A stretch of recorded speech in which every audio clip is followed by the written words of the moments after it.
Olá, mais um Saúde e Vida começando aqui pela tela da TV Câmara Campinas. A você desde já muito obrigada pela sua companhia e audiência. E antes de falar qual vai ser o tema do programa de hoje, eu quero lembrar que a sua participação aqui no Saúde e Vida e também nos outros programas da TV Câmara Campinas é sempre muito importante. Faz o seguinte: tá vendo aí no seu vídeo? Esse é o nosso WhatsApp. Deixa ele anotado no seu celular e sempre que tiver alguma dúvida, alguma sugestão, manda pra gente que a nossa equipe vai atrás de um especialista. O nosso objetivo aqui é não deixar você ficar com dúvida. Agora sim, voltando para o programa de hoje, o meu papo vai com aqueles pais, com aquelas mães que têm filhos com transtorno do espectro do autismo.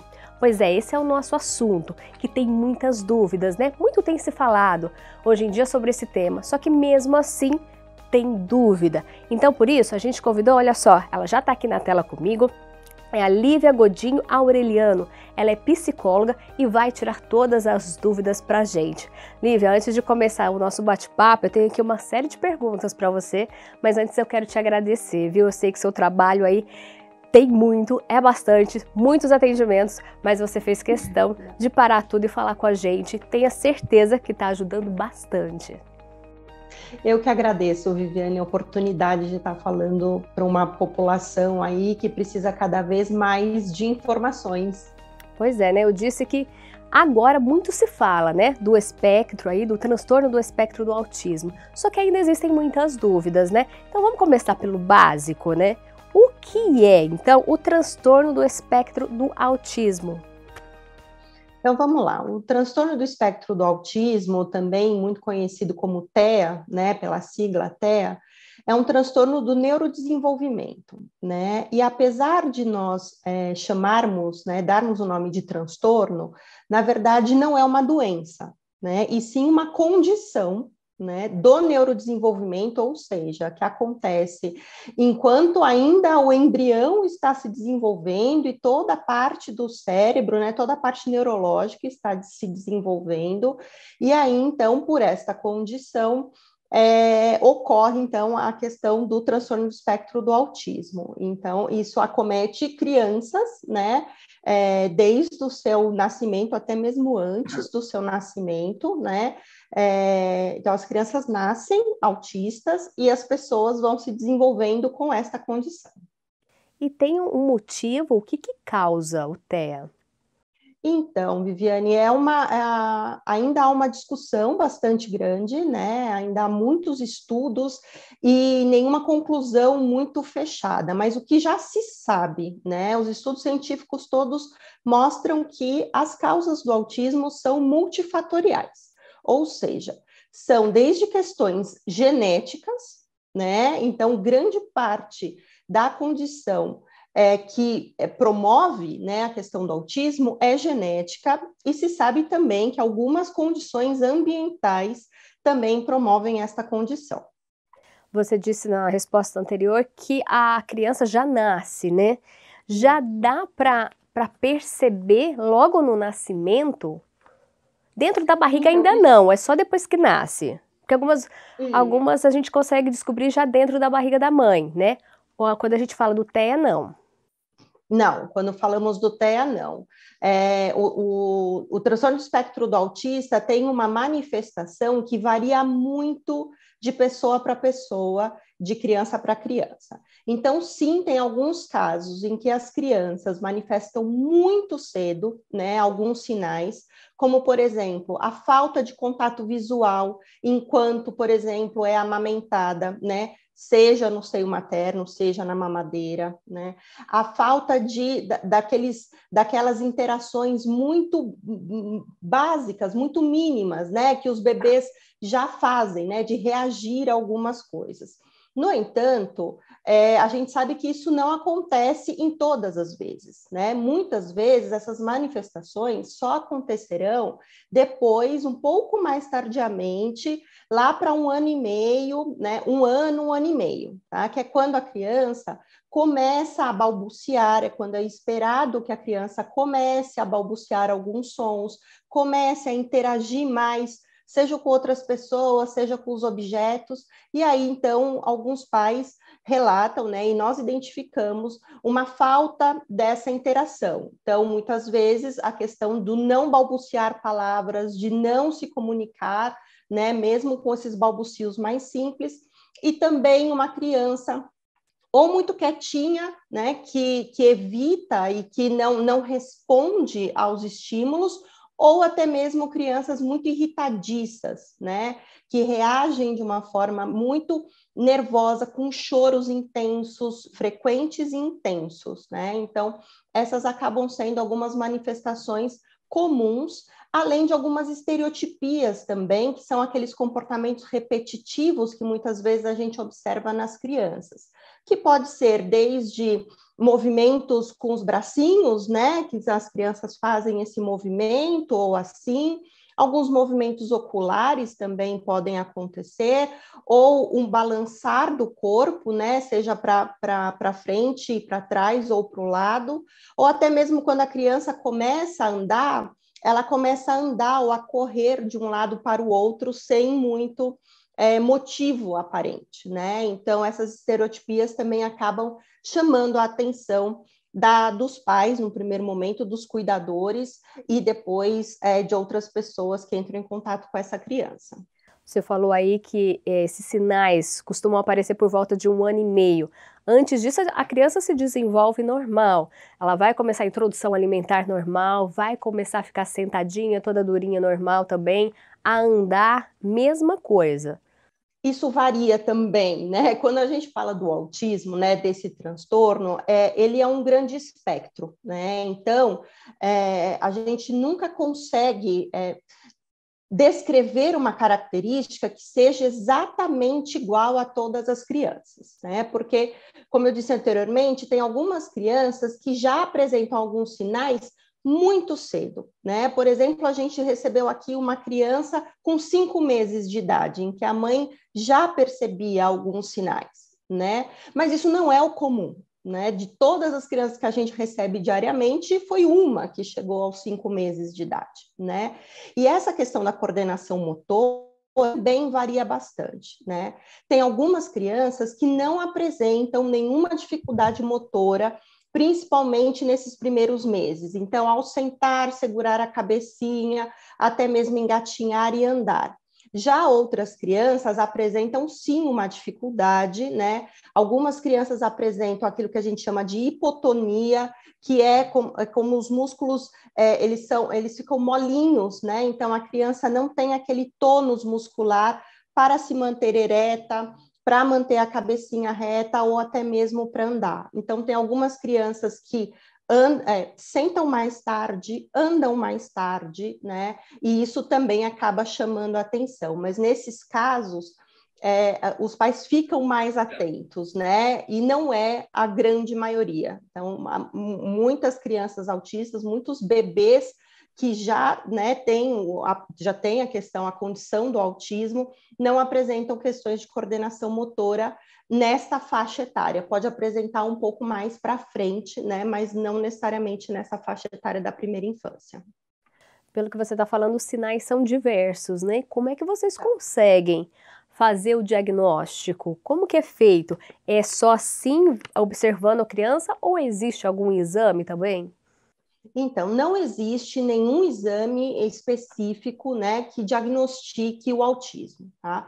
Muitos médicos solicitam, sim, é muito comum, né, alguns médicos, os neuropediatras, psiquiatras ou até mesmo os pediatras solicitarem alguns exames. Os mais comuns são um exame auditivo, né, chamado BERA, um exame de ressonância magnética e a parte toda do eletroencefalograma. Mas eles não servem para diagnosticar o autismo, mas sim para descartar qualquer outra questão, né, que possa estar produzindo ali aquelas manifestações. Então, por exemplo, uma criança autista, ela é muito comum os pais chegarem falando, eu chamo e ela não me atende. Então, é como se ela não me escutasse. E aí, para que tire, né, da frente um possível diagnóstico de uma deficiência auditiva, os médicos costumeiramente pedem estes exames, assim como os exames de ressonância magnética, para descartar qualquer outra condição neurológica que pode estar produzindo aí essas questões que chamam a atenção. Mas para o diagnóstico de autismo, ele é exclusivamente clínico. O que a gente chama de exclusivamente clínico? É, sim, observando a criança, né? No entanto, nós temos já vários instrumentos, né, dentro da psicologia, especificamente dentro da análise do comportamento aplicada, né, que é a famosa ABA, que é uma intervenção que é considerada mais eficiente, né, na intervenção para os casos de autismo e outros atrasos do neurodesenvolvimento. Então, já há desenvolvido muitos protocolos que nos auxiliam a identificar as características que, através do que a gente enxerga do que a criança tem e faz, e aquilo que ela deveria fazer e ainda não faz, e adotando como critério também os critérios diagnósticos que são descritos no DSM, né, que é o Manual de Estatísticos de Doenças Mentais. A partir disso, a gente une essas duas coisas e aí sim a gente fecha o diagnóstico. Então, é a partir da identificação da presença de alguns comportamentos e da ausência de outros que a gente consegue fechar o diagnóstico, sempre de forma multidisciplinar. Então, sempre com a visão do psicólogo, né, especificamente aí, muitas vezes do analista do comportamento, de uma fonoaudióloga ou de um fonoaudiólogo e também de outras especialidades, como algumas vezes os terapeutas ocupacionais. Olívia, pelo que você está falando, não é fácil, né, chegar nesse diagnóstico. Conta, assim, por curiosidade, como que é? São várias sessões, os pais levam as crianças até vocês. Como que vocês fazem, né? É de uma maneira mais lúdica para tentar envolver essa criança? Sim, geralmente são dois caminhos, né, que muitas vezes os pais fazem. Alguns pais buscam primeiro um médico, né, e aí seja através de um pediatra ou o pediatra mesmo encaminha para um neuropediatra, né, que tem aí dentro das suas especialidades, né, o conhecimento maior dos transtornos do neurodesenvolvimento. E a partir do neuropediatra e da observação do neuropediatra e a prescrição do neuro, eles chegam até nós, né, para uma avaliação. Ou, muitas vezes, o caminho é o contrário, eles buscam primeiro por essas especialidades, então, seja um fonoaudiólogo, seja um psicólogo, para fazer uma avaliação, para que daí, através dos resultados da avaliação, vá até o médico. Mas a avaliação em si, ela sempre acontece em um número maior de sessões, então nunca é em uma sessão única, ou nunca deveria ser em uma sessão única, porque a criança nunca demonstra tudo que ela sabe fazer num primeiro contato, principalmente com uma pessoa estranha que ela nunca viu. Né? Então, geralmente, como é que nós fazemos? Primeiro recebemos a família, né? Recebemos aqueles que ficam com a criança, então seja o pai, a mãe, uma avó, enfim, os cuidadores da criança. E aí, nesta primeira sessão, né, que eu costumo dizer, eles podem ou não trazer a criança, aí fica a critério deles, porque a ideia é que essas pessoas, né, nos contem como é que vem sendo esse desenvolvimento, o que eles têm observado, e aí a gente faz uma série de perguntas já para ir identificando algumas questões. A partir destas informações iniciais, já é possível a gente planejar uma avaliação. Então, que protocolos que nós vamos utilizar, que instrumentos que nós vamos utilizar. Então, por exemplo, se é uma criança muito pequenininha, de 1 ano, 1 aninho e meio, nós temos instrumentos específicos para esta idade. Ou crianças um pouco mais velhas, né, já lá com seus 4, 5, 6 anos, então são outros protocolos que geralmente funcionam melhor. Então, com base nisso, nessas informações, nós selecionamos uma série de instrumentos e aí sim começamos as sessões. Que no caso aqui nós trabalhamos em sessões de 1 hora, geralmente, né? Entre 8 a 10 sessões, que a criança vem até nós, né, aqui na clínica, no caso, e aí, através do uso desses instrumentos e daquilo que a gente chama também de uma avaliação funcional do comportamento dessas crianças, a gente consegue, ao final dessas 10 sessões, apresentar um relatório de avaliação pontuando para essa família tudo que aquela criança faz e que deveria fazer de fato, né? E tudo que a criança não faz e que era esperado que ela fizesse, né? E além disso, a gente consegue identificar através desses instrumentos qual é o tamanho do déficit, né? Nós estamos falando de um déficit de alguns meses, estamos falando de um déficit de anos, então é uma criança, por exemplo, que tem 3 anos, mas que tem um padrão comportamental de 2, ou é uma criança que tem 3 anos e tem um padrão comportamental de 2 anos e meio, né? Então, tudo isso são coisas extremamente importantes para que a gente consiga, a partir disso, montar um plano de intervenção. Você disse aí que precisa avaliar a criança, né? Citou a palavra déficit, né? É correto falar, então, que o autismo ele tem graus? É assim que fala? Então, na verdade, isso como é que está descrito, né, no DSM, que são os critérios que a gente utiliza. Nós não falamos em graus de autismo, mas sim em níveis de suporte, né? Então, existem 3 níveis de suporte do autismo: o suporte nível 1, nível 2 e nível 3. O que significa nível de suporte? É o quanto que essa criança, essa pessoa, precisa do outro ou precisa de uma adaptação do ambiente para que essa criança consiga fazer aquilo que ela sabe fazer e aquilo que ela consegue fazer, né? Então, nós temos crianças autistas, pessoas autistas, que são de suporte nível 1, né? Que geralmente são aquelas pessoas que são autistas, que têm ali os critérios de diagnóstico, ou seja, apresentam dificuldade na comunicação social, né? E apresentam também a presença, né, de comportamentos repetitivos e restritivos. No entanto, essa dificuldade que ela tem na comunicação social ou esses comportamentos mais repetitivos e restritivos,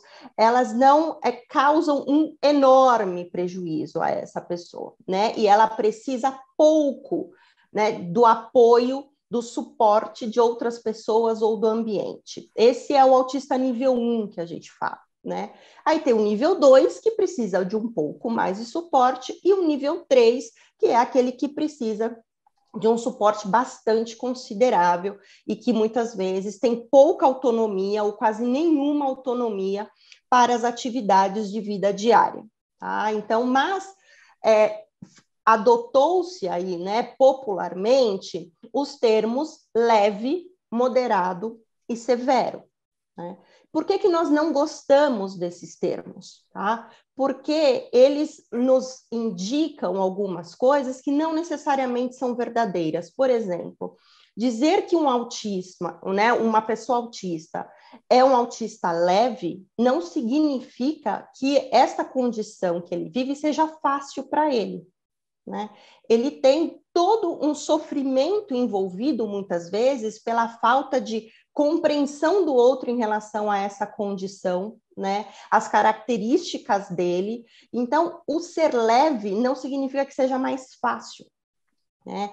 E o ser leve não significa que ele é menos autista do que o severo, né?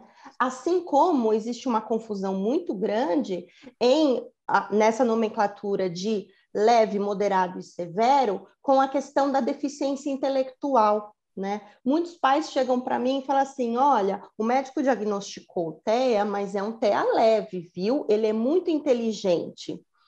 A questão da inteligência não tem nada a ver com autismo, né? A deficiência intelectual é uma outra condição do neurodesenvolvimento, que ele pode estar ou não junto com o autismo, né? Então, a gente tem sim autistas que têm deficiência intelectual e temos autistas que não têm deficiência intelectual e nem tão pouco têm altas habilidades, né? Então, nem todo autista tem dificuldades cognitivas e nem são gênios, né? Então, essas coisas são têm sido popularmente espalhadas, né, através aí, inclusive, de séries, né, séries que estão cada vez mais frequentes, filmes, dando a ideia de que é isso, ou o autista ele tem um déficit cognitivo importante, ou ele é um gênio.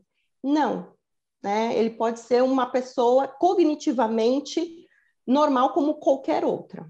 Era exatamente isso que eu ia te perguntar agora, né, em relação à inteligência, né? Porque, como você disse, muito a gente vê que falou que a pessoa tem o autismo, ela é muito inteligente. Então, não, vai depender aí de cada caso, né?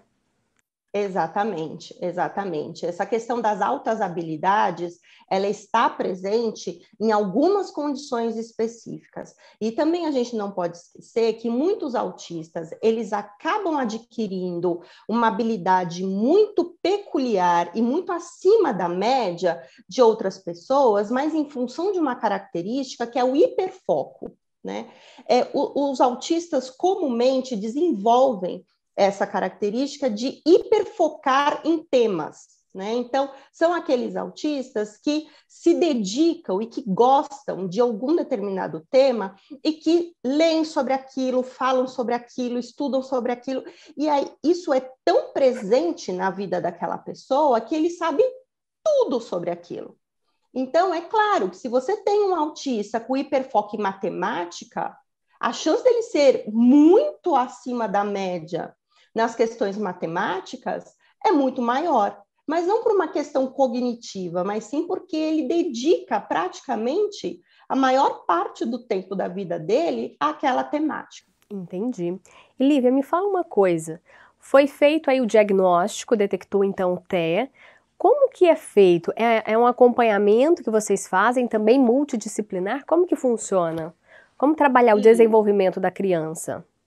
Isso. Nós costumamos dizer que essa intervenção, né, ela só se dá a partir primeiro dessa avaliação inicial, né? Sem uma avaliação muito bem feita, a gente não tem como iniciar a intervenção, porque a intervenção ela vai se dar exatamente em a gente trabalhar com aquelas habilidades que não estão presentes, né? Ou até mesmo com aquelas barreiras de aprendizagem que muitas vezes a criança apresenta. Por exemplo, né, é a autoirritabilidade, né? Então, tem crianças que são muito irritáveis, né? Que são pouquíssimo tolerantes a frustrações.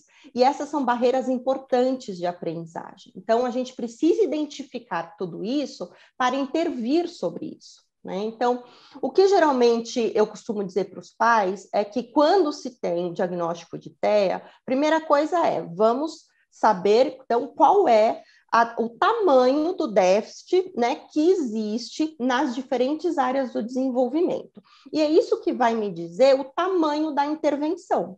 Né? Então, é muito comum que se diga, principalmente dentro da análise do comportamento aplicada, que a intervenção ela precisa ser necessariamente intensiva. Né? Se fala aí muito das 20 horas semanais, 40 horas semanais. Isso pode ser verdade para algumas crianças, mas não para todas. Né? A gente sabe que muito mais do que a quantidade de horas é a qualidade de horas. Né? Então, nós costumamos trabalhar como? Né? Identificando essas habilidades que precisam ser desenvolvidas, montando um plano de intervenção e calculando a carga horária que a gente entende que será necessário para que aquela criança aprenda aquelas habilidades. E algumas crianças serão algumas horas na semana, como, por exemplo, 6, 7, 8 horas na semana, e outras vão precisar de mais. Né?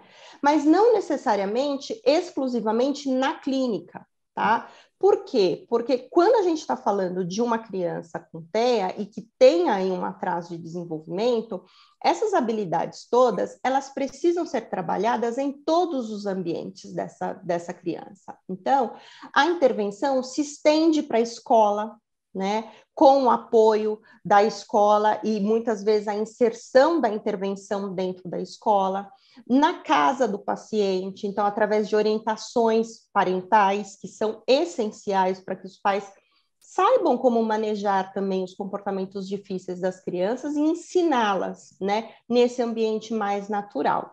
E aí sim, entra, à medida em que a gente tem uma criança com uma dificuldade de comunicação e de linguagem, a gente precisa também, obviamente, da intervenção de um fonoaudiólogo, né?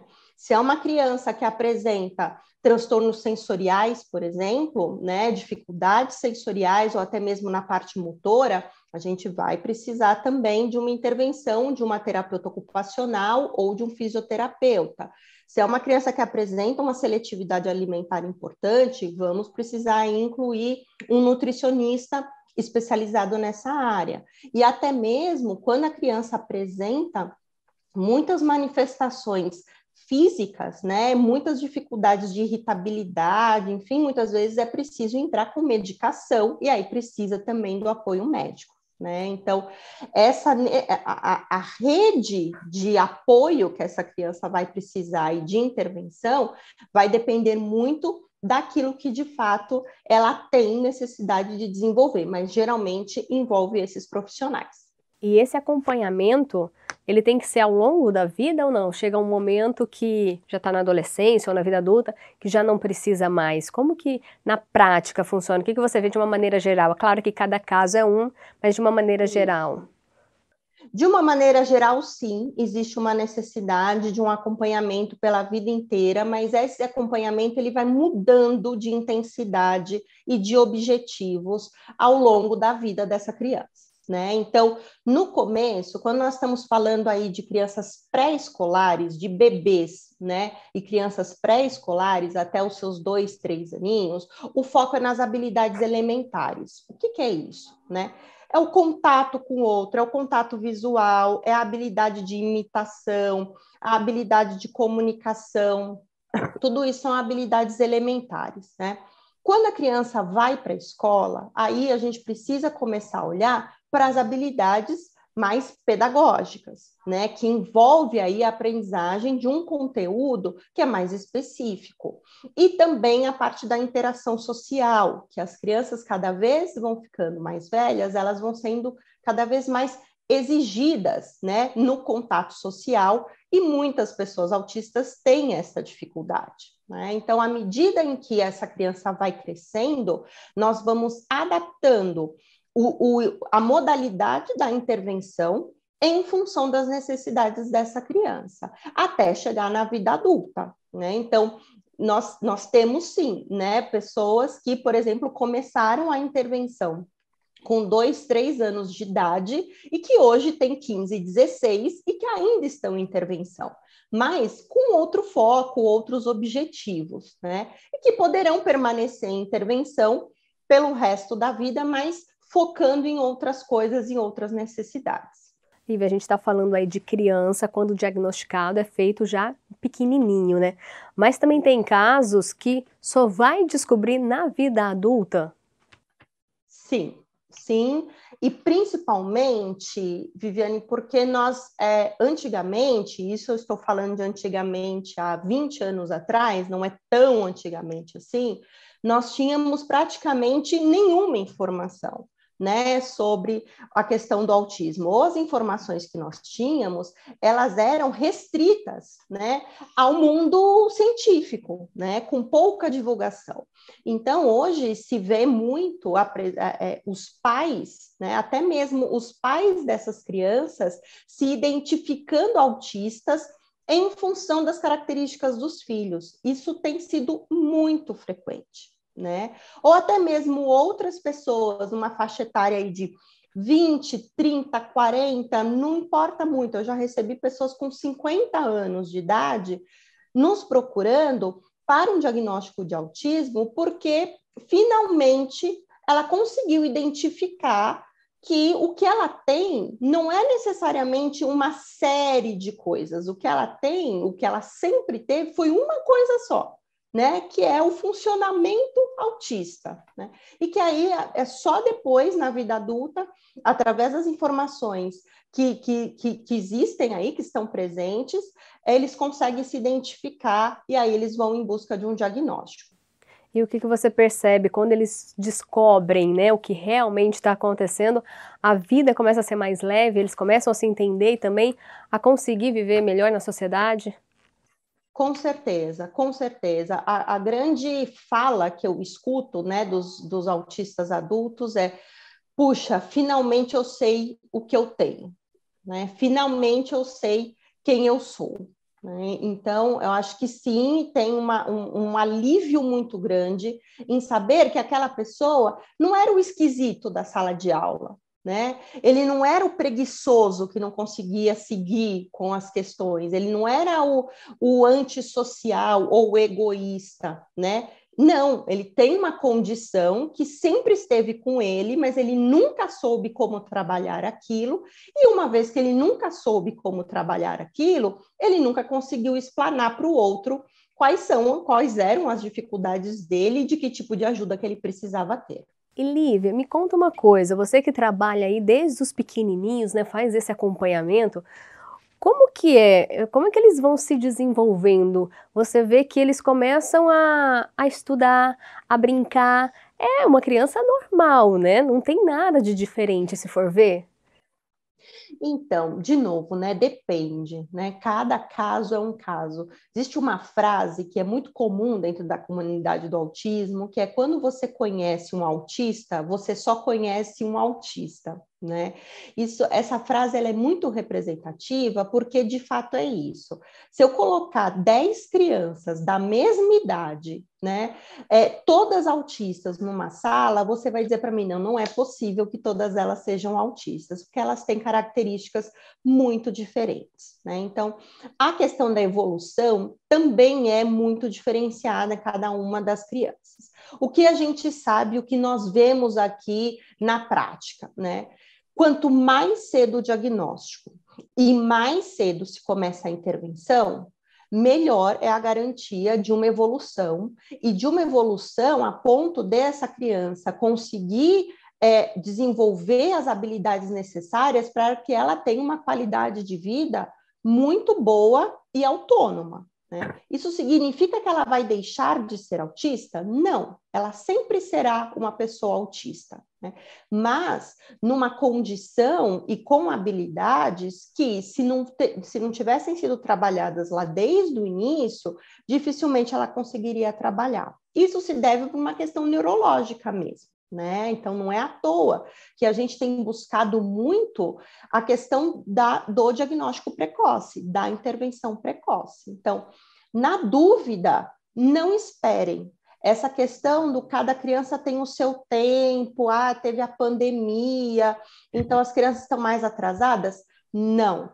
Na dúvida, procurem ajuda. Procurem, porque o máximo que vai acontecer é a sua criança não ter nenhum tipo de diagnóstico, só um atraso especificamente, e que esse atraso foi trabalhado e fim, né? É o máximo que vai acontecer de prejuízo, né? Então, a intervenção nunca será prejudicial. E então, o ponto em que se começa a intervenção é muito determinante da evolução. Nós sabemos que quanto mais velha a criança chega para uma intervenção, mais a evolução ela se dá de uma forma mais lenta. Né? Então, a gente não tem garantias de que essa criança ela vai conseguir acompanhar 100%, por exemplo, uma sala regular de escola. Não temos como saber. Mas isso significa que ela não tenha que estar nessa sala de aula? Não, em hipótese alguma, ela tem que estar lá. Essa criança autista, independentemente se ela é nível 1 de suporte ou nível 3 de suporte, ela precisa estar inserida na escola regular. Por que isso? Porque é assim que ela tem mais chance de desenvolver as habilidades e também pelo bem da diversidade. Né? As nossas crianças precisam saber que existem outras crianças que têm outras necessidades, que fazem outras coisas, que funcionam de uma forma diferente e que tudo bem, né? E que a diferença não necessariamente é ruim, né? E que a diferença, neste caso, não é ruim, é só uma diferença. Né? Então, a gente tem sim crianças que evoluem no sentido de acompanharem muito bem, né? todas as fases do desenvolvimento, todas as fases escolares, chegando aí ao ensino médio, ensino superior ou até mais.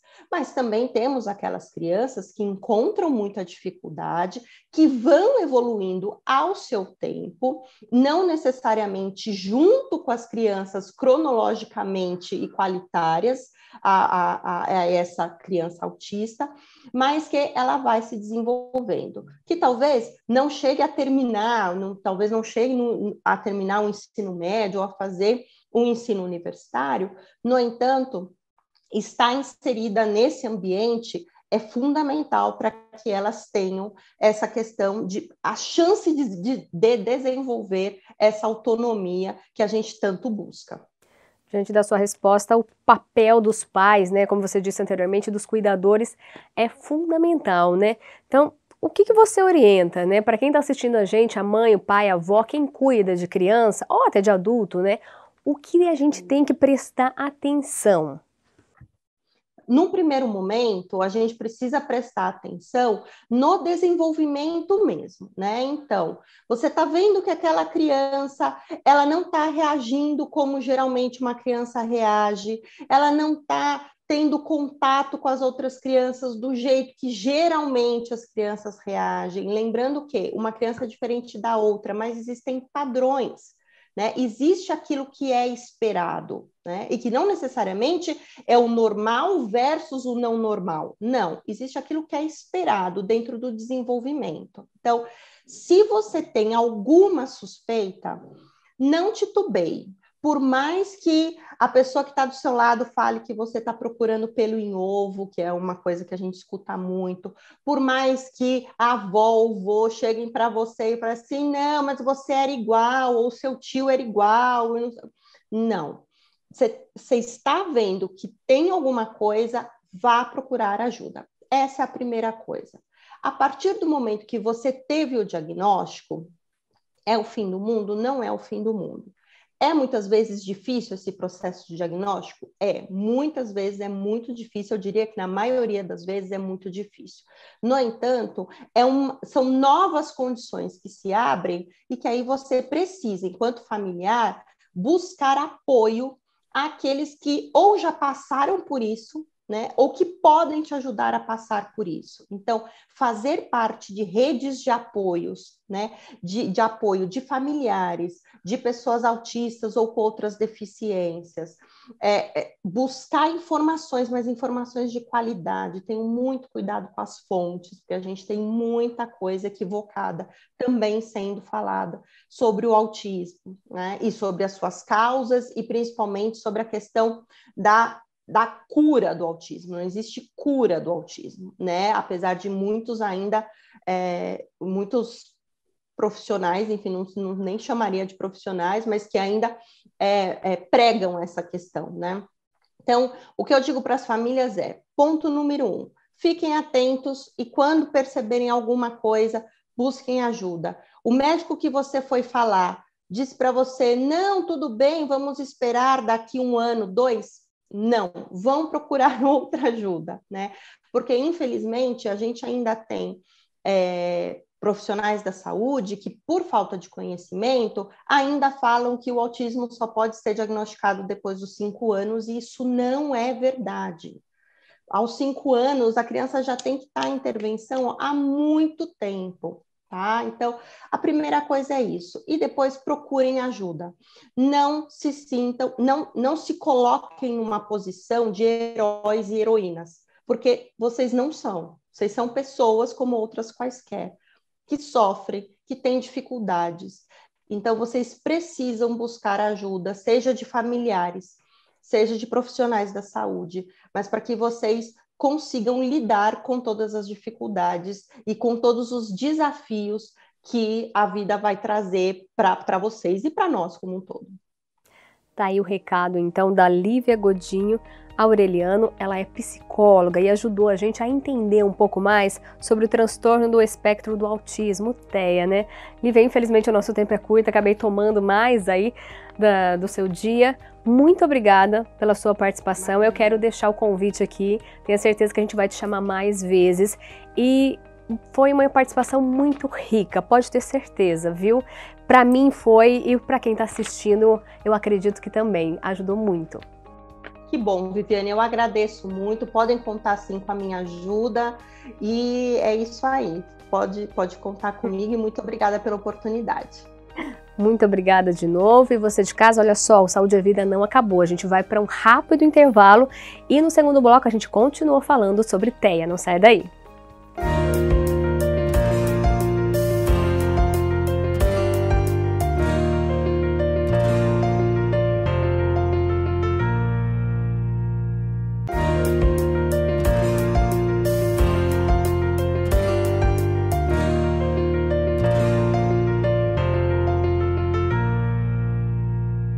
Saúde é Vida de volta aqui pela tela da TV Câmara Campinas. Mais uma vez, muito obrigada pela sua companhia. E quero lembrar você de casa que se quiser rever o Saúde é Vida ou qualquer outro programa aqui da nossa emissora, é muito fácil. É só entrar no YouTube da TV Câmara Campinas e os nossos programas, quadros estão disponíveis lá. Pode acessar a qualquer hora, enviar o link para quem você quiser, é tudo muito fácil. E se quiser também participar aqui da nossa programação, também é simples. Tá vendo esse número que está aparecendo agora no seu vídeo? É o nosso WhatsApp. Deixa ele anotado aí no seu celular. E qualquer dúvida, qualquer sugestão, enfim, o que você quiser saber, manda para cá que a gente vai atrás de um especialista para você aí de casa não ficar com dúvida. Voltando agora para o tema do Saúde e Vida de hoje, a gente está falando um pouquinho sobre TEA. A gente conversou no primeiro bloco com uma psicóloga que falou um pouquinho sobre diagnóstico, acompanhamento, como é a vida aí de uma pessoa com autismo. E agora a gente vai falar, olha só, com ela, que já está aqui na tela comigo, é a Camila Guarnieri. Ela é fonoaudióloga e também acompanha, né, pessoas aí ao longo da vida para sempre melhorar a vida dessa pessoa, né? Ô Camila, antes de entrar nas perguntas aqui, que eu tenho bastante para te fazer também, porque esse é um assunto que rende, tem muita dúvida, muito obrigada pela sua participação, aceitar falar aqui com a gente. Eu que agradeço pelo convite, é um prazer estar falando desse assunto que é muito importante, realmente é muito amplo, né? Eu acho que por isso que muitas vezes ainda gera dúvida, e acho que é sempre bom a gente estar conversando para poder ter essas informações com respaldo, né, em pesquisa, com qualidade. Pois é, isso que a gente quer aqui na TV Câmara Campinas. Eu queria entender, a gente falou no primeiro bloco com uma psicóloga, como eu disse, né, ela falou que é um acompanhamento multidisciplinar. E o papel do fonoaudiólogo, né, em geral, né, é muito importante. Como que é o trabalho de vocês? A criança, vamos começar pela criança, chegou até aí. Vocês também fazem um diagnóstico? Como que é a análise? Então, eu sempre gosto de falar que a gente, como fonoaudiólogo, tem que estar com o olho muito atento, porque muitas vezes, não só as crianças com TEA, mas quando a gente pensa em crianças que têm alterações que vão além de uma alteração só exclusiva de fala e de linguagem, elas chegam para o fonoaudiólogo primeiro, porque é muito comum a gente começar a observar, né, e a gente tem muita informação sobre esses marcos do desenvolvimento da linguagem, e muitas dessas alterações, elas trazem dentro do quadro, né, dentro dessas características do quadro, como é no TEA, né, onde a gente tem uma característica de alteração de linguagem, uma característica de alteração do comportamento social muito grande, né, tendo esses reflexos nessa parte da comunicação. Então, muitas vezes, essa criança chega até primeiro, né, para o fonoaudiólogo, com outras suspeitas pelos pais, ou mesmo com as suspeitas, né, de TEA aí, né, quando vai fazer alguma pesquisa, tudo. Então, é muito importante esse olhar. E eu gosto de falar que o diagnóstico, né, o diagnóstico ele é médico, né, então quem vai fazer o diagnóstico do TEA é um médico que tem experiência, um neurologista da infância, um psiquiatra da infância com experiência na área, mas ao mesmo tempo que ele é um diagnóstico médico, a avaliação multidisciplinar ela é muito importante, porque como é uma alteração, é um quadro onde a gente vê dificuldades em várias áreas do desenvolvimento, uma boa avaliação desses especialistas é muito importante. Então, do mesmo jeito que é importante ter uma boa avaliação do psicólogo para ver algumas questões comportamentais, né, dessa questão da rigidez de comportamento, é também muito importante a gente ter a avaliação do fonoaudiólogo para ver toda essa questão da comunicação, da linguagem, da fala e de outros profissionais. Muitas vezes a gente vai precisar de um terapeuta ocupacional para ver como é a questão sensorial dessa criança, ou fazer a avaliação aí da parte motora também. Então, para a gente ter essas essas avaliações detalhadas, é importante que se passe com esses profissionais, porque essa avaliação desses profissionais, ela não vai fechar o quadro, mas muitas vezes a gente já vai começar a ver essas características, né? A ver esse risco, né? A gente fala muito de risco para o TEA, né? Ver essa questão do risco e junto com todas essas avaliações, né? Com todos esses relatórios, esses dados, o médico vai conseguir, então, ter essa visão do diagnóstico, né? De uma forma muito mais precisa. Feito o diagnóstico, como que funciona? Chegou até você. Como que é o trabalho, então, da fono? O que vocês vão fazer com a criança? É mais nessa questão da fala ou não? Abrange mais do que a gente imagina o trabalho? Abrange mais do que a gente imagina, né? E eu gosto sempre de pensar assim, né? Quando a gente pensa na fala, a gente está vendo só a pontinha ali da pirâmide.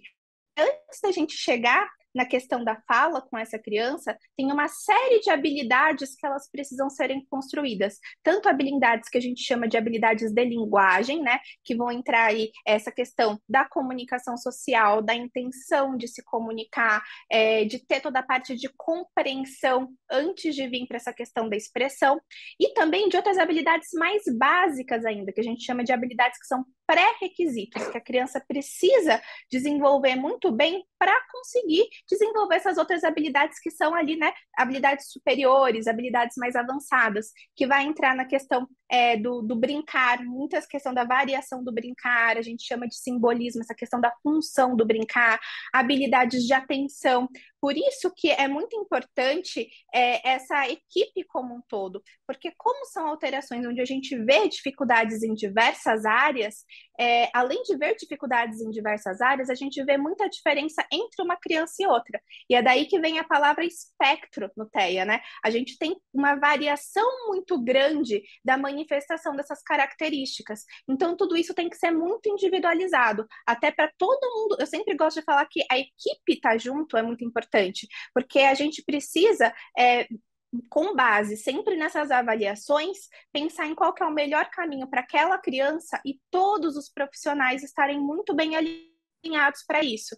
E aí não tem uma receita de bolo, é realmente ter essa discussão, fazer essa avaliação e ir seguindo o que é melhor para aquela criança, e não só para aquela criança naquele momento. Porque como são dificuldades que englobam, né, várias áreas, muitas vezes no começo a gente vai precisar de uma intensidade maior da psicologia ou da fonoaudiologia, e depois isso pode ir mudando no decorrer, né? Então, todo esse planejamento, essa evolução, a forma como que vai acontecer o tratamento dessa criança, né, a intervenção dessa criança, ela vai mudando também no decorrer da evolução dela. E quando essa criança chega, o acompanhamento, vocês vão trabalhando com ela por meio de brincadeiras também? Uma maneira lúdica de fazer ela se desenvolver? Sim, quando a gente pensa em criança, a gente sempre tem que trazer, né? Como eu mesmo falei, né, o brincar tem suas funções aí cognitivas, né, e do desenvolvimento que são muito importantes. Então, muitas vezes, fazer essa variação do brincar é o primeiro passo ali, já como um objetivo mesmo, né, da gente conseguir ali um objetivo terapêutico, um objetivo dessa intervenção. Mas mesmo depois, conforme a gente vai subindo, né, eu falo que a gente vai subindo essa escada, né, do desenvolvimento junto com os nossos objetivos de terapia, enquanto a gente está trabalhando com crianças, é muito importante que a gente tenha adesão, que a gente tenha o interesse dessa criança e que isso seja alguma coisa que a gente possa trazer aos pais também, para que isso se repita em outros momentos, né? Pequenas atitudes se repetindo diversas vezes durante o cotidiano daquela criança. E nada melhor do que a gente entender aquela criança, o que ela gosta, e trazer isso de uma forma muito mais lúdica. Com certeza faz toda a diferença, né? E antes dela começar a falar, é preciso entender os gestos dela? Como que faz isso? Vocês ajudam a criança também a expressar o que está sentindo, mesmo que não seja por palavras ainda? Sim, eu gosto muito de pensar no conceito que a gente chama que é comunicação funcional. Então, para algumas crianças, essa comunicação funcional vai ser fala. E a gente já vai começar ali o trabalho com fala, é o que eu falei, espectro. muito grande, muitas possibilidades aí dentro dos nossos tratamentos, né? Então, muitas vezes, esse meio de comunicação vai ser a fala.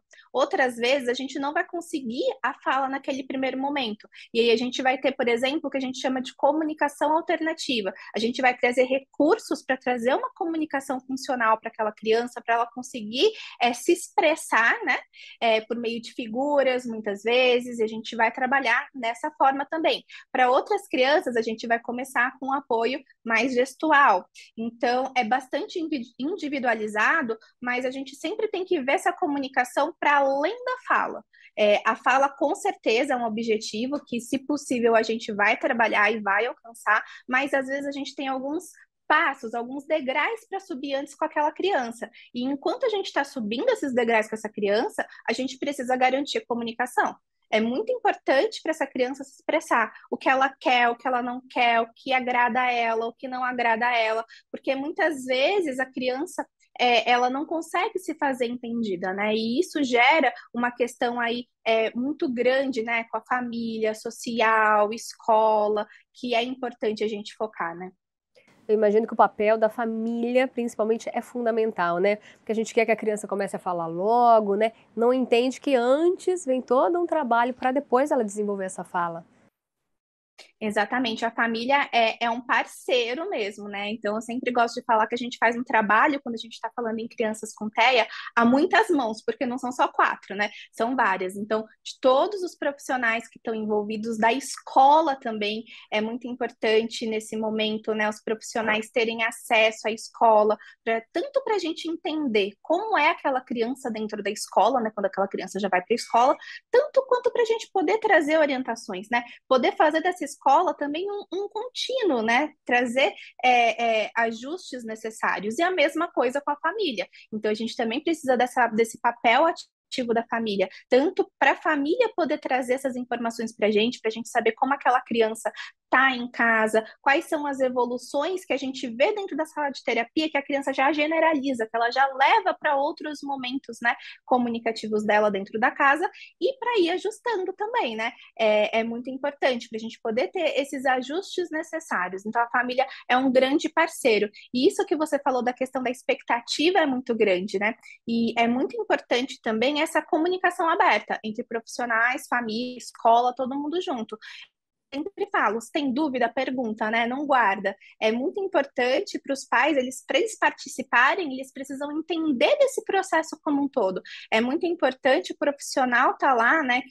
Todos os profissionais, né, que estiverem trabalhando com aquela família, irem trazendo essas informações, desde a explicar para eles todo o passo da avaliação, como funciona, como vai ser, trazer um pouco dessa expectativa também. É claro que a gente não consegue determinar 100% como vai ser a evolução daquela criança, em quantas sessões ela vai conseguir, às vezes, falar uma mãe, ou em quantas sessões ela vai conseguir alcançar alguma coisa que a família quer muito, mas a gente já tem uma noção pela avaliação se aquilo é uma coisa que vai acontecer mais rápido, ou vai demorar um pouco mais, porque a gente precisa trabalhar outras habilidades antes. Então, ter essa clareza desse processo como um todo também é importante, porque senão a gente desmotiva, dá aquela impressão que a gente está trabalhando e não está conseguindo chegar no resultado. Mas é porque, às vezes, não é uma corrida curta, é uma maratona. Então, para a gente chegar lá no fim da maratona, a gente precisa chegar ali nos primeiros pontos, né?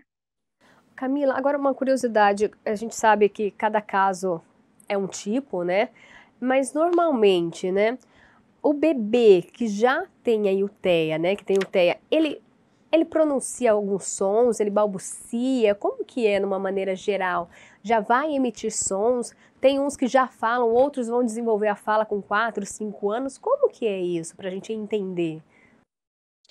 A primeira coisa é que hoje a gente tem muito respaldo em pesquisa que ajuda a gente a identificar o que a gente chama de sinais de risco. Então, desde a criança pequena, desde bebezinho, a gente não vai conseguir muitas vezes fechar um diagnóstico. mas a gente já consegue começar a observar características que indicam que aquela criança tem risco para uma alteração, tem risco para o TEA. Então, isso acaba ajudando a gente a ter um olhar muito grande, tanto que é feito triagem hoje, né? Então, a triagem, ela acontece, né, do mesmo jeito que a gente tem teste da orelhinha, a gente tem teste da linguinha, a gente tem hoje a aplicação do MChat, né, que é um protocolo de triagem para identificar esses fatores, né, que qualquer profissional que entenda do desenvolvimento e conheça o protocolo pode estar aplicando. Então, isso já ajuda muito a gente, como profissional, a começar a identificar esses sinais muito cedo. Mas, de qualquer forma, é importante a gente olhar para o desenvolvimento dessa criança, olhar para esse bebê, né, para começar a ver algumas características. Com relação a essa questão da pronúncia dos sons e do balbucio, a gente começa a ver algumas diferenças aí. Existem crianças que são mais quietinhas, então a gente vai ver ali algumas crianças que vão fechar depois o diagnóstico de TEA, que tem esse perfil de ser uma criança mais quieta, então era uma criança que já não fazia muito barulho, já não balbuciava muito, mas também existem crianças que balbuciam, que fazem esses sons, mas a gente começa a ver que conforme essa criança vai evoluindo, conforme esse bebê vai crescendo, a gente começa a ver alguns comportamentos sociais relacionados a isso, né? Então é aquela coisa de, se eu faço uma gracinha, eu vejo que os adultos riem, eu repito essa gracinha, ou então ter essa questão da busca pelo olhar, que é muito comentado, então a gente começa a ver esses sinais de interação, que isso geralmente é muito pobre nas crianças com TEA. Então, essa questão do balbuciar ou não, ela até tem ali em alguns casos, mas não é o principal, né? O principal marcador. Essa questão da interação daquela criança que não brinca muito, que não interage, e que quando interage, não é uma interação genuína, é uma interação muito mais para conseguir aquilo que ela quer, o que ela precisa, do que ter esse fator mais interativo, de uma troca de olhares, de uma troca de risadas, de uma brincadeira, de eu tampar o rosto do bebê com uma fraldinha, com um pano, e ele tirar, mas não só tirar porque está incomodando ele, tirar e repetir ali naquela brincadeira de interação. Então, essas são as características que a gente começa a ver muito mais. Não deixa de ser linguagem, porque uma parte da linguagem está muito relacionada com essa questão da socialização, do uso social da comunicação, mas em questão dessa parte mais de sons e de fala, a gente vê mais ou menos nesse formato. As crianças com TEA, elas realmente, então, elas começam a falar, a pronunciar as palavras, né? Igual você até citou numa fala sua que a mãe quer ouvir uma mãe mais tarde, não naquele período que é esperado. Então, a maioria, sim, a maioria começa a ter, a gente começa a ver já nessa fase de pronúncia de palavras, de elaboração de frases, de elaboração de narrativa. É aí que a gente começa a ver essa questão mais relacionada com a fala né, e linguagem também um pouco mais distante do desenvolvimento típico. Mas existem alguns perfis de criança com TEA que são muito bons em repetir, ou então eles são muito bons nessa questão motora da articulação. Então, eles até falam, eles até têm um vocabulário grande, né? São crianças que geralmente têm, a gente chama de nível de suporte, né? Um nível de suporte menor, né? Não precisa de suporte assim, que são os casos menos graves, assim, vamos dizer, né? Mas o nível de suporte é a terminologia mais adequada, porque é o quanto aquela criança precisa de suporte para conseguir desenvolver uma habilidade, né? Mas essas crianças, mesmo tendo esse vocabulário muito grande, o uso funcional deles não acontece. Então, às vezes, até uma criança que tem um vocabulário grande, sabe um número grande de palavras, se ela vê uma figura, ela consegue falar o nome daquilo, mas na hora de usar aquilo funcionalmente no dia a dia dela, ela não usa. Então, essa questão da função, ela é muito prejudicada. É claro que em muitos casos, na maioria deles, a gente vai começar a ver atrasos até nessa questão de aquisição de vocabulário, do formar frases, do respeitar a vez do outro falar. Então, manter essa conversação é uma coisa muito difícil, né, para as crianças com TEA, mas existem sim casos onde a gente vai ver até algumas habilidades assim, que parecem superiores no primeiro momento, porque é uma criança que fala muita palavra, é uma criança que às vezes é muito pequena, mas já sabe reconhecer letras, números, até às vezes escreve alguma coisa, mas isso não tem uma função ainda para ela, porque ela subiu a escada pulando os degraus, né? Então tem algumas habilidades ali embaixo que ela ainda não desenvolveu. Você citou uma comparação, né, que é a correr uma maratona, né?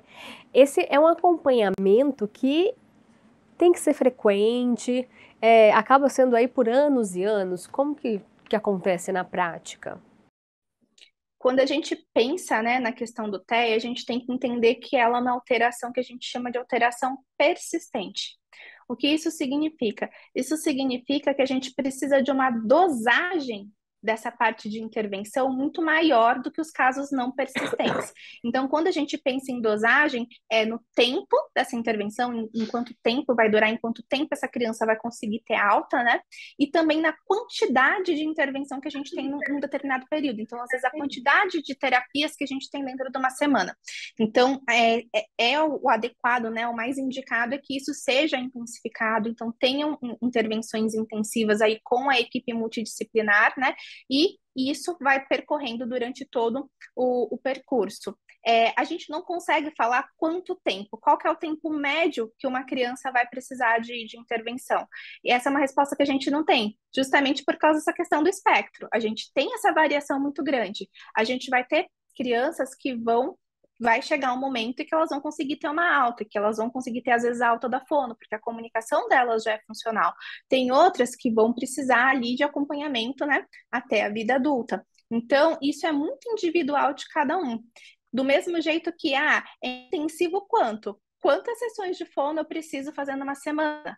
Depende do perfil também daquela criança. A gente tem ali algumas indicações, né, que a gente vai ver dos estudos, né, dependendo do nível de suporte que aquela criança precisa. Quanto mais suporte a criança precisa, mais intensiva é a intervenção e por mais tempo, geralmente, essa criança fique em intervenção, mas não é o único fator, né? Existem outras coisas aí que a gente vai precisar avaliar e vendo como essa criança. É muito importante o monitoramento quando a gente pensa numa criança com TEA.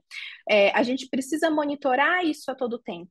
Porque a partir do momento que os profissionais que estão envolvidos, né, conseguem fazer esse monitoramento, e esse monitoramento para além da terapia, monitorar o que está acontecendo ali na terapia, monitorar o que está acontecendo na escola, monitorar o que está acontecendo em casa, dentro, né, das possibilidades, é claro, a gente começa a entender aquela criança em específico. E aí a gente começa a ajustar o que precisa ser ajustado e a gente consegue ter intervenções, a gente consegue ter uma evolução mais efetiva, mais eficaz para aquela criança.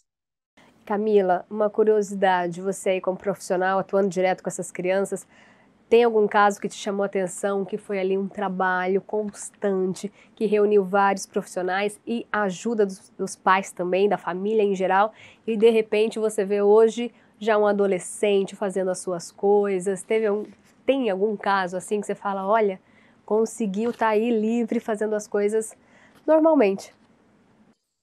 Tem sim. Eu até consigo pensar em uma criança que eu acompanhei, que hoje é uma adolescente, e que esses dias, não faz muito tempo, a mãe acabou me mandando uma mensagem, ela já teve alta, e a mensagem foi justamente, né, a gente teve aí nos últimos dias algumas discussões acerca do TEA, né, tiveram algumas divulgações aí de informações não muito precisas, e aí sempre tem, né, acho que é um movimento que vai e volta, né, essa questão da intensificação da informação, o que é muito bom, porque quando a gente tem informação de qualidade, a gente traz mais consciência.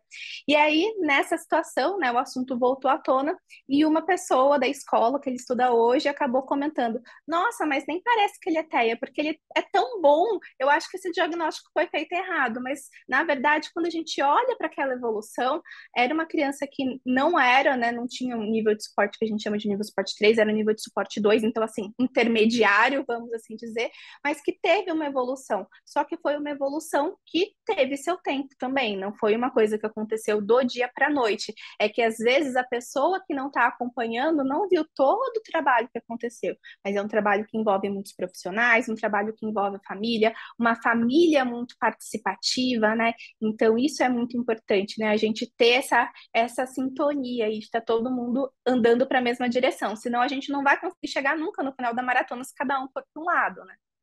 E Camila, a gente falou no primeiro bloco com uma psicóloga, né? Sobre diagnósticos também tardios, né? Já na vida adulta. Acontece também de um adulto chegar e te procurar como fono? Hoje não acontece porque a gente vai se especializando e vai fechando a área de atuação, né? Então, hoje eu atuo especificamente com crianças. Então, existem crianças mais velhas, adolescentes que ainda estão comigo, mas porque estavam no acompanhamento a mais longo prazo. Então, acabam não chegando para mim mais. Mas sim, é uma coisa que a gente, quando a gente vai, né, discutir com colegas, é uma coisa que infelizmente ainda acontece. Eu acho que cada vez vem acontecendo menos. Isso é uma coisa muito boa. Cada vez mais as crianças vêm chegando no consultório mais cedo. E eu acredito até que nesse ponto, o convívio na pandemia, ele teve um impacto até que positivo, no sentido de que os pais ficaram mais tempo com essas crianças, porque no começo as crianças estavam lá em casa, não tinha para onde você ir, você acaba observando um pouco mais. E a gente começou a ver essa identificação desses pequenos, né, esses pequenos sinais que muitas vezes aconteciam mais tarde, acontecendo antes, né? Então a gente é um movimento que eu vejo que intensificou muito, né, nesse período de pandemia, mas que já vinha acontecendo antes quando a gente olha para os anos anteriores. É uma coisa que vem na crescente. A gente só teve uma aceleração um pouquinho mais maior aqui. E o que é ótimo, né? Que é sinal de que as informações estão sendo mais divulgadas, tá todo mundo mais atento para essas questões, porque isso é essencial, né? Quanto antes a gente tem o diagnóstico, ou mesmo que a gente não tenha um diagnóstico fechado, mas que a gente tenha essa boa avaliação dessas características, essa criança já comece a entrar em intervenção, e aí muitas vezes, quando a criança é muito pequena, a gente tem sinais e a gente coloca essa criança, né, em monitoramento. Então, o médico, né, o neurologista infantil, o psiquiatra infantil vai monitorar o desenvolvimento dessa criança, enquanto os outros profissionais já vão fazendo a terapia, já vão fazendo a intervenção. E essa intervenção, né, como essa criança evolui, já vai ajudar, né, a fechar ali esse quadro diagnóstico. Então, quanto antes a gente começa isso, melhor é a evolução dessa criança. A gente tem aí, né, um período de neuroplasticidade no começo, né, onde a criança consegue aprender muito no começo da infância. Então, quanto antes a gente começa a trabalhar com essa criança, melhor. Por isso que é muito importante, né, estar de olho nesses sinais e em qualquer dúvida, procura um profissional, né, que entenda, que tem experiência, para ele poder fazer uma avaliação, orientar para quais outros profissionais precisa passar, porque se for o caso, no começo a gente faz essa triagem, né? A gente começa a ver, será que tem mais risco ou não? É muito importante para o profissional que trabalha com criança, por mais que a minha especialidade seja fala e linguagem, eu não vou avaliar a área do outro colega, mas eu preciso ter uma visão geral para eu saber quando essa criança precisa ir para outro colega, quando essa criança precisa passar pelo neurologista, quando essa criança precisa passar pelo psicólogo, quando essa criança precisa passar também pelo terapeuta ocupacional. E aí a gente consegue fazer os encaminhamentos, fazer as avaliações que são necessárias e conseguir garantir, né, a melhor evolução possível para aquela criança. Camila, a gente viu aqui então na sua fala que é um tratamento multidisciplinar, né? Mas eu queria que você deixasse um recado pra gente no olhar de fono. O que o pai, a mãe, o vovô, a tia, o cuidador da criança tem que observar? Então, a primeira coisa que eu diria é observar essa questão da função, né? E quando a gente for sentar para brincar com a criança, porque a brincadeira é muito importante. Às vezes, a gente, como adulto, sem perceber, senta para brincar com a criança e a gente começa só a pedir para a criança fazer um monte de coisa.